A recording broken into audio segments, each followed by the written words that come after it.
Madarina, tergabung dalam rubrik traveling. Kali ini saya akan berbagi cerita tentang Pura Lempuyang dan Desa Adat Tenganan, Bali.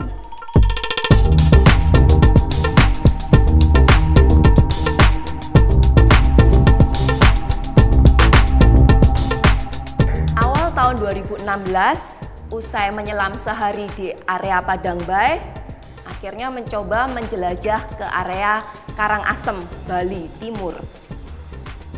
Konon katanya memang daerah Karangasem tersebut merupakan peradaban tertua yang ada di Bali. Tempat yang direferensikan adalah Pura Lempuyang dan Desa Adat Tenganan. Jika Pura Besakih merupakan kompleks pura terbesar yang ada di Bali, maka tak kalah pentingnya dengan Pura Lempuyang yang justru diduga merupakan pura tertua yang ada di Bali. Lempuyang berasal dari kata lampu yang artinya sinar dan hyang untuk menyebut Tuhan. Sehingga Lempuyang diartikan sinar suci Tuhan yang terang benderang. Kompleks Pura Lempuyang ini terdiri dari 7 pura yang terletak di lereng Gunung Lempuyang. Menarik sekaligus menantang. Dan masih jarang wisatawan yang singgah ke sana. Lebih banyak didominasi oleh penduduk lokal yang berkunjung untuk berdoa. Karena buat masyarakat Hindu Bali, selayaknya mereka memang harus pernah dan menyempatkan diri untuk sembahyang di pura ini. Nah, ternyata akhir-akhir ini pelataran yang ada di Pura Lempuyang justru menjadi hits banget dan menjadi tempat foto yang instagramable. Berpose di antara gapura dan jika beruntung akan mendapatkan latar Gunung Agung di belakangnya. Jadilah akhirnya datang kembali mengajak teman dan berfoto ulang di sana karena sebelumnya lebih sibuk dengan perjalanan untuk sampai ke puncaknya. Tiba di area parkiran Pura Lempuyang, kita langsung akan dihadapkan oleh pemandangan pura yang cukup megah. Namun sebelum masuk, kita wajib lapor dan membayar tiket terlebih dahulu. Pemandu menjelaskan gambaran rutenya, di mana nanti akan ada persimpangan. Yang satu bisa langsung menuju ke Pura Lempuyang Luhur yang berada di puncak Gunung Lempuyang. Dan yang satu lagi adalah rute panjang, di mana pengunjung bisa melewati ke-7 pura yang ada di lereng gunung tersebut. Seperti layaknya pura-pura lain yang ada di Bali, sebaiknya saat masuk kita menggunakan sarung meskipun kita sudah berbusana menggunakan celana panjang. Bisa menyewa di lokasi, di tempat tiket, atau boleh bawa sendiri. Matahari masih ada di sisi timur, masih pagi dan teriknya belum terlalu menyengat saat itu. Ketika memulai langkah masuk ke pura yang pertama, Pura Penataran Lempuyang.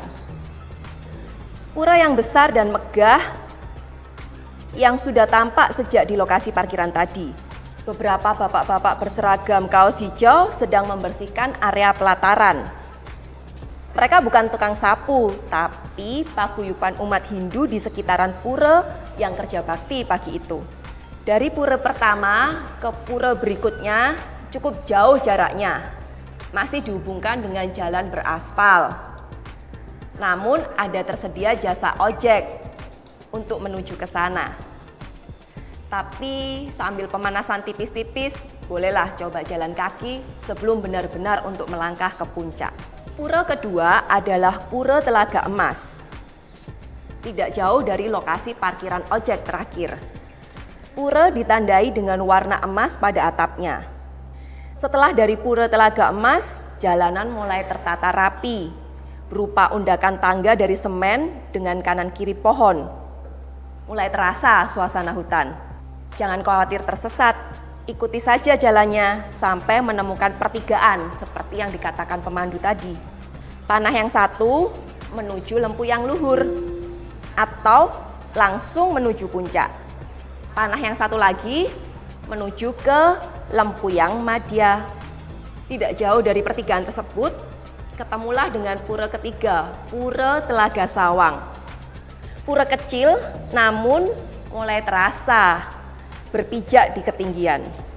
Depan gapuranya menghadap ke lereng bukit, sehingga warna hijau daun dan langit biru berpadu dengan cantik. Melangkah lagi dengan santai dan menikmati udara pegunungan, akhirnya sampai di Pura Lempuyang Madya. Komplek puranya cukup luas dan banyak penduduk lokal yang sedang berdoa di sana. Salah seorang pemangku adat mengundang masuk ke padepokan dan menawarkan jajanan berupa buah-buahan segar. Ngiler sih, tapi berusaha menolak dengan halus karena sungkan. Setelah ngobrol banyak, pemangku menawarkan untuk ikut temannya yang mau berjalan menuju ke puncak. Pemangku tampaknya khawatir membiarkan seorang perempuan jalan sendirian menuju puncak.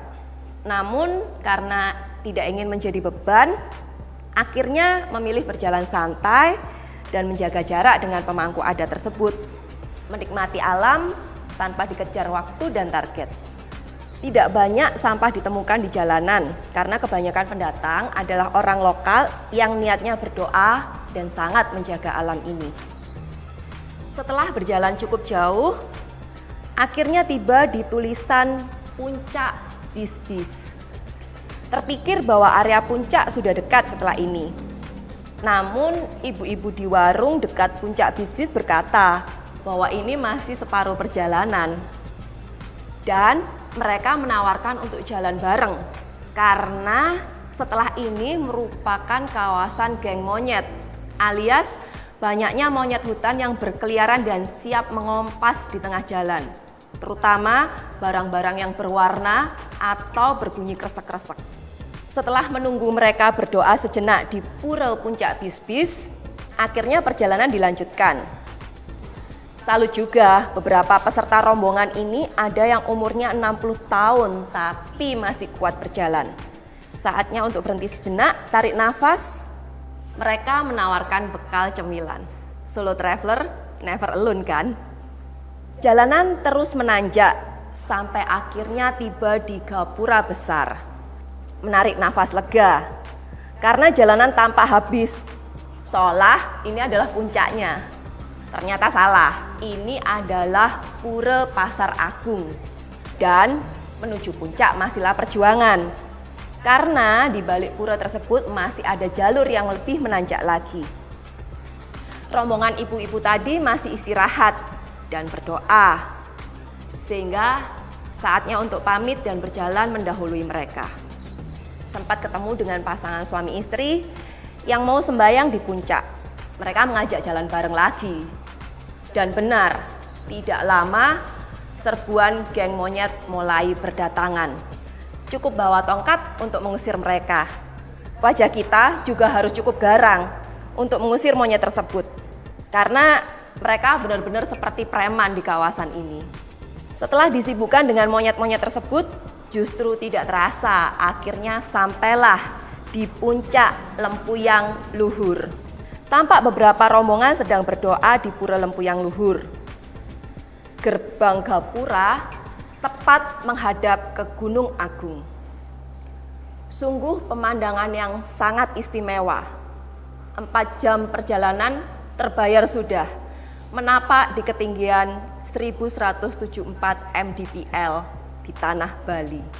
Tidak ada wisatawan satupun yang berkunjung hari itu. Semuanya adalah para penduduk lokal yang sedang berdoa di sana. Suasana masih sangat sakral. Kita bebas untuk berfoto asal tidak membuat kegaduhan dan mengganggu jalannya upacara adat. Sampai di puncak pun ada beberapa penjajah makanan yang berjualan, menyambut pendatang yang lelah dan lapar. Tapi awas, siap-siap rebutan lagi dengan monyet karena beberapa monyet juga sampai di area puncak ini. Perjalanan turun jauh lebih cepat, lebih kurang 1 jam saja. Dengan sengatan terik mentari yang begitu panas dan perut yang mulai kosong, semakin memacu untuk segera tiba di parkiran dan makan siang. Setelah sekian lama menjelajah Bali, tidak menyangka ada komplek pura di lereng Gunung Lempuyang ini. Bangga juga Indonesia ternyata punya peninggalan seperti ini. Semoga wisatawan yang ingin mencoba perjalanan ke sana ataupun ritual di sana tetap menjaga alam dan kelestariannya. Saat ini memang sudah banyak didatangi oleh pengunjung, tapi sampai sebatas di Pura Lempuyang Penataran saja. Karena memang di tempat tersebut sudah cukup menarik dengan pemandangan berlatar Gunung Agung tersebut.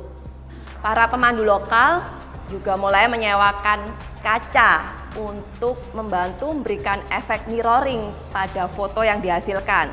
Sehingga seperti foto di danau dengan pantulan air sehingga menghasilkan gambar yang serupa.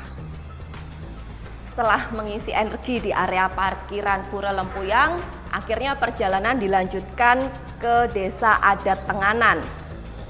Desa ini merupakan desa tertua di Bali, dikenal juga dengan nama Desa Bali Aga. Sudah ada sebelum masa invasi Kerajaan Majapahit datang ke Pulau Bali. Adat istiadat mereka diturunkan dari para leluhur sejak abad ke-11 yang hingga saat ini masih dipegang teguh. Meski demikian, mereka tidak menutup diri. Mereka membuka tempatnya sebagai tempat kunjungan wisata yang menarik di Bali Timur ini. Ada 3 jalan masuk ke Desa Tenganan. 2 harus melewati hutan dan 1 melewati jalanan beraspal dari Jalan Raya Candi Dase.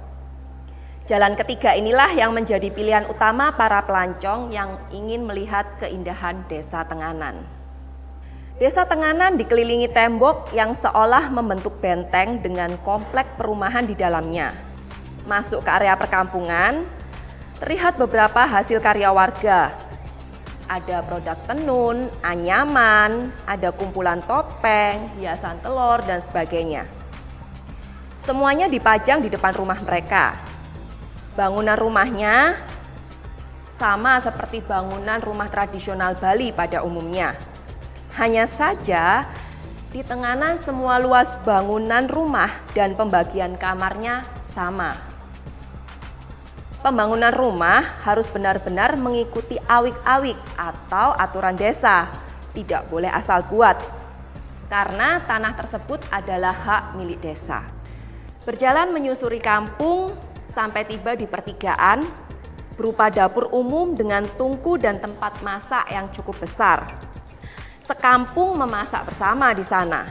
Ibu-ibu bagian memotong daging, bapak-bapak bagian mengolah di atas wajan panas berapi besar. Di area kiri terdapat tempat mandi umum. Ada bilik untuk pria sendiri, untuk wanita sendiri. Lanjut lagi terdapat bangunan sekolah dasar dan halaman luas dari rumput untuk bermain sepak bola. Sementara di sisi kanan hanyalah komplek rumah penduduk dan tembus ke pintu keluar satunya. Hukum adat Desa Tenganan masih sangat dipegang teguh. Mereka berfilosofi pada keseimbangan hidup. Seperti misalnya masih berlaku larangan menebang pohon yang masih hidup. Kecuali untuk pasangan yang baru menikah diperbolehkan untuk menebang demi membangun rumah. Itu pun berlaku pada jenis pohon yang sudah dalam kondisi 3/4 sudah mati dan melibatkan 5 orang saksi untuk meyakinkan kebenaran kondisi kayu tersebut. Hal menarik lainnya dari budaya Tenganan adalah persamaan hak antara lelaki dan perempuan. Tidak berlaku pula garis keturunan atau kasta seperti umat Hindu pada umumnya.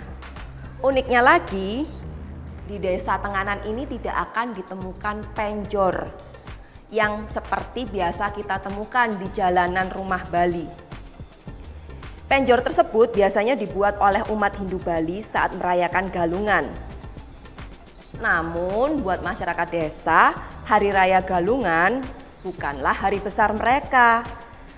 Warga Tenganan hanya mengenal hari raya besar, yakni Aci Sambah, yaitu saat digelarnya tradisi Perang Pandan. Ternyata Desa Tenganan menyimpan banyak kekayaan budaya dan tradisi nenek moyang. Sebuah kekayaan yang tak ternilai harganya dan patut untuk dilestarikan. Semakin bangga menjadi Indonesia yang penuh dengan keanekaragaman budaya. Happy traveling!